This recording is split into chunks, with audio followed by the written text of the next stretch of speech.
લોકસભામાં સંબોધન કરતા કહ્યું કે અમારું મોડેલ બચતની સાથે વિકાસ છે. અમે લાભ લોકો સુધી ડાયરેક્ટ પહોંચાડીએ છીએ. વડાપ્રધાન નરેન્દ્ર મોદીએ સંબોધનમાં 5 દશક સુધી માત્ર ગરીબી હટાવોના નારા સાંભળ્યા છે. અમે ગરીબોને ખોટા વાયદા નથી આપ્યા. ગરીબોનો સાચો વિકાસ કર્યો છે.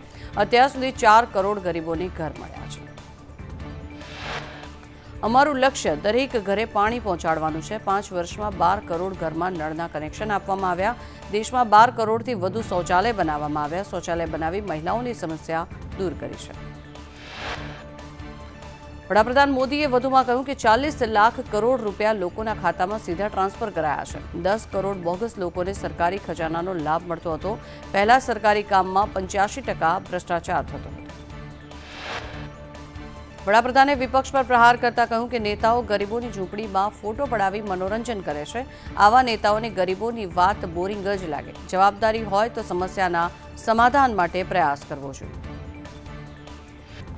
સંસદમાં અખિલેશ યાદવે મહાકુંભની ઘટના પર 2 મિનિટનું મૌન પાળવાની માંગ કરી. અખિલેશે કહ્યું કે જો શાસક પક્ષના મનમાં ગુનાની ભાવના જ નથી તો પછી આંકડાઓ કેમ છુપાવાઈ રહ્યા છે. દિલ્હીના સીએમ આતિશીનો આક્ષેપ. ઇલેક્શન કમિશને આપના પ્રતિનિધિમંડળને મળવાનો સમય ન આપ્યાના આક્ષેપ કરાયા. કેન્દ્રીય મંત્રી નીતિન ગડકરીનું નિવેદન. કેન્દ્ર સરકાર યુનિફોર્મ ટોલ નીતિ લાગુ કરશે. નેશનલ હાઈવે પર મુસાફરી કરનાર લોકોને રાહત મળશે.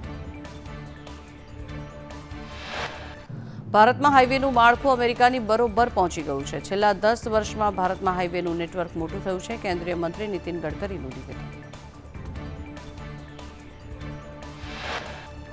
મહારાષ્ટ્રમાં સરકારી ઓફિસમાં મરાઠી ભાષા ફરજિયાત. નોટિસ અને નિર્દેશ પણ મરાઠીમાં હશે. ઉલ્લંઘન કરનારાઓ સામે કાર્યવાહી કરાશે.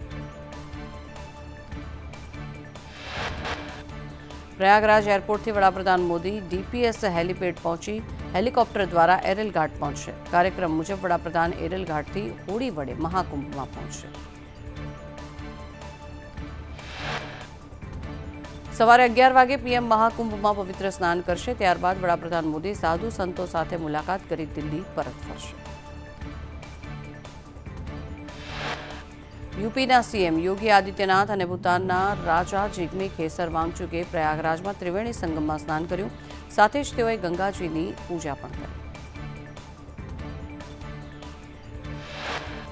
પ્રયાગરાજ મહાકુંભમાં માનવ મહેરામણ ઉમટ્યું. 22 દિવસમાં 35 કરોડથી વધુ શ્રદ્ધાળુઓએ સંગમ તીર્થ પર સ્નાન કરી પુણ્યનું ભાથું બાંધ્યું.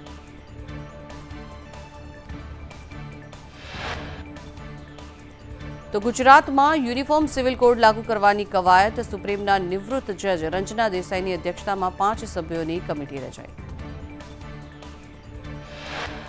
મુખ્યમંત્રી ભૂપેન્દ્ર પટેલે કહ્યું કે યુસીસી મુદ્દે અધ્યયન કરી 5 સભ્યોની સમિતિ 45 દિવસમાં રિપોર્ટ આપશે.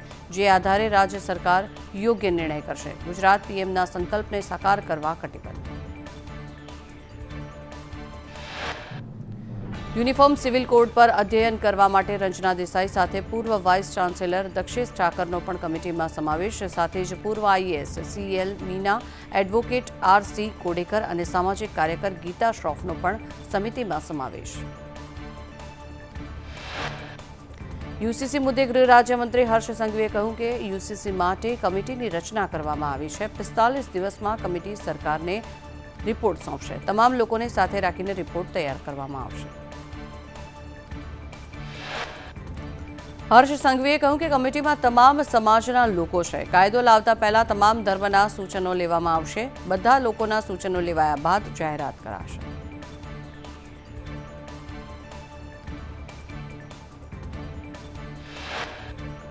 સંઘવીએ વધુમાં કહ્યું કે ઉત્તરાખંડે દેશભરમાં શ્રેષ્ઠ મોડલ રજૂ કર્યું છે. કોંગ્રેસ વર્ષોથી એક જ નિવેદન આપતી આવી છે. કોંગ્રેસને કહો કે કશુંક નવું લાવે. કોંગ્રેસને તમે ગંભીરતાથી લો છો એ જ નવાઈની વાત છે. અમલીકરણ અંગે સાંસદ ધવલ પટેલનું નિવેદન. કહ્યું કે આદિવાસી રિવાજો અને પરંપરાની કોઈ જ અસર નહીં થાય. આદિવાસી સમાજને યુસીસીમાં સમાવિષ્ટ નથી કરાયો.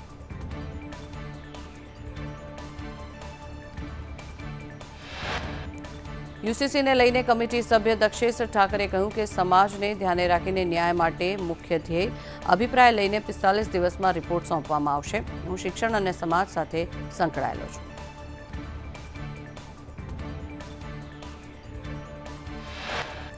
યુસીસીને લઈને ધારાસભ્ય ઇમરાન ખેડાવાલાએ નિવેદન આપતા કહ્યું કે કમિટીમાં મુસ્લિમ સમાજના સભ્ય હોવા જોઈએ.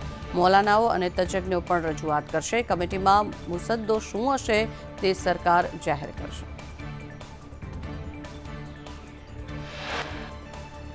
ઇમરાન ખેડાવાલાએ વધુમાં કહ્યું કે મોંઘવારી જેવા પ્રશ્નોના બદલે આવા વિષયોને ધ્યાન આપે છે. સરકાર અન્ય વિષય કરતાં મુસ્લિમોની વધુ ચિંતા કરી રહી છે. માત્ર મુસ્લિમો માટે જ કાયદા લાગુ ન કરવા જોઈએ.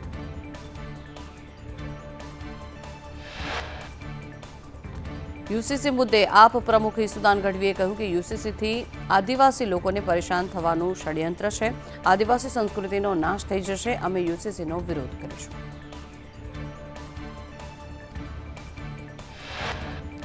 યુસીસી મુદ્દે વકીલ હાર્દિક બ્રહ્મભટ્ટે કહ્યું કે દેશમાં તમામ ધર્મ અને સમુદાયો માટે કાયદો સમાન હશે. જે સંસદ દ્વારા નક્કી કરાશે તે તમામ કાયદાનો લાભ મળશે. બધા જ ધર્મ માટે લગ્ન છૂટાછેડા માટે એક જ નિયમ લાગુ થશે. યુસીસીને લઈને મુસ્લિમ અગ્રણી ડોક્ટર શૌકત ઇન્દોરીએ કહ્યું કે આ મુસ્લિમોના ધાર્મિક હક પર તરાપ છે. બંધારણે મુસ્લિમોને ધાર્મિક હક આપ્યા. મુસ્લિમ ધર્મગુરુઓ કહેશે તો અમે રસ્તા પર આવીશું. યુસીસી મુદ્દે કોંગ્રેસ પ્રવક્તા મનીષ દોશીની પ્રતિક્રિયા. નિષ્ફળતા છુપાવવા માટે સરકારે યુસીસીની જાહેરાત કરી છે. ગુજરાતના નાગરિકોનું ધ્યાન ભટકાવવા માટે સરકારે કરી જાહેરાત. યુસીસી કાયદાનો મહેશ વસાવાએ વિરોધ કર્યો છે. કહ્યું કે યુસીસી કાયદો આવવાથી આદિવાસીના હકો છીનવાઈ જશે. બહુપત્નીની પરંપરા આદિવાસીઓની વર્ષો જૂની પરંપરા છે. વડોદરા જિલ્લા ભાજપના 26 સભ્યોને સસ્પેન્ડ કરવામાં આવ્યા. કરજણ નગરપાલિકાની ચૂંટણીમાં રાજકીય ગરમાવો. ભાજપ સામે રણશીંગુ ફૂંકનાર 26 સભ્યોને 6 વર્ષ માટે સસ્પેન્ડ કરાયા.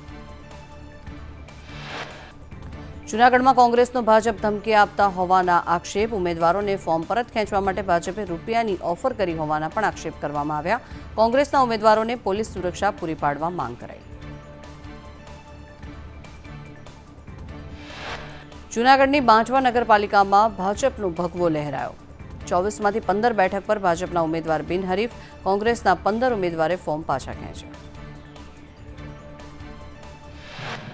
શિનોરમાં ભાજપ કોંગ્રેસ વચ્ચે સીધો ચૂંટણી જંગ. તાલુકા પંચાયતની સાદલી 2 બેઠકની ખાલી પડેલી જગ્યા માટે ચૂંટણી.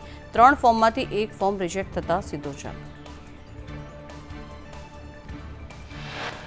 સ્થાનિક સ્વરાજની ચૂંટણીમાં કોંગ્રેસ ઉમેદવારોને ધાક ધમકી આપવાની કોંગ્રેસની ચૂંટણી પંચને રજૂઆત. એસપીને રજૂઆત છતાં કોઈ જ પગલાઓ ન લેવાયા. નિશ્ચિત વ્યાસે જણાવ્યું કે ચૂંટણી પંચ પોતાની જવાબદારી નિભાવે. ભાણવડ નગરપાલિકાની ચૂંટણીને લઈને આપ પ્રમુખ ઈસુદાન ગઢવીએ ભાજપ પર આક્ષેપ કરતા કહ્યું કે ભાણવડમાં ભાજપ સામે ઉમેદવાર ઊભો ન રહે તેવા પ્રયાસ કરાઈ રહ્યા છે. ચૂંટણી અધિકારી પર દબાણ કરી ફોર્મ રદ કરાવવા પ્રયાસ. મંત્રીના કહેવાથી ચૂંટણી અધિકારીએ ફોર્મ રદ કર્યા. મંત્રીના કહેવાથી આરઓએ પુરાવાનો નાશ કર્યો. ખંભાળિયામાં મંત્રી અને તેમના પુત્રએ લોકતંત્રની હત્યા કરી. અમારી લીગલ ટીમ દ્વારા કાયદાકીય લડત આપીશું. વડોદરા તાલુકા પંચાયતની ચૂંટણીમાં કોંગ્રેસને ઝટકો. દશરથ બેઠક પર કોંગ્રેસ ઉમેદવારે ફોર્મ પરત ખેંચ્યું. ભાજપના ઉમેદવાર સુનિલ પ્રજાપતિ બિનહરીફ જાહેર. ધરમપુર વોર્ડ નંબર 3ના અપક્ષ ઉમેદવારે ફોર્મ પરત ખેંચ્યું. ભાજપે નારાજ થયેલા મુનાફ અજમેરિયાને મનાવતા ફોર્મ પરત ખેંચ્યું. મુનાફ અજમેરીએ દાવેદારી પરત ખેંચતા ભાજપ બિનહરીફ. પંચમહાલની મંગલીયાણા બેઠક પર ભાજપ બિનહરીફ. કોંગ્રેસ અને આપ સહિત 3 ઉમેદવારોના ફોર્મ અમાન્ય.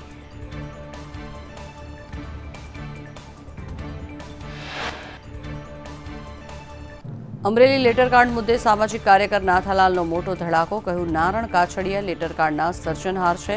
પાર્ટીએ આવા નેતાઓ સામે પગલાં લેવા જોઈએ. દ્વારકા ડિમોલેશન મુદ્દે પુરાવા ન હોવાથી હાઈકોર્ટે સ્ટે ઓર્ડર હટાવ્યો. ગયા મહિને બેટ દ્વારકામાં કરાયું હતું મેગા ડિમોલેશન. વકફ બોર્ડ પાસે ધાર્મિક દબાણોના પુરાવા નહીં.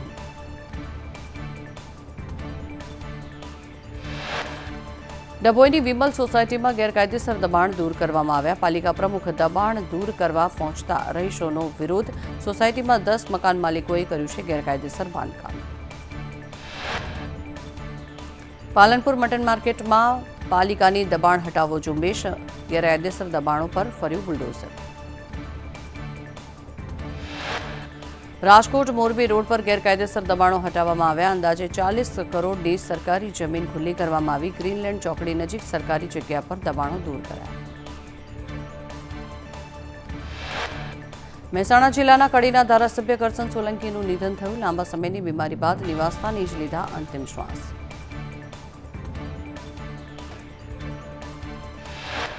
કડીના ધારાસભ્ય કરશન સોલંકીના નિધનને લઈ વડાપ્રધાન નરેન્દ્ર મોદીએ દુઃખ વ્યક્ત કર્યું. કહ્યું, કરશન સોલંકી સાદગીભર્યું જીવન જીવ્યા. નિધનના સમાચાર આઘાતજનક.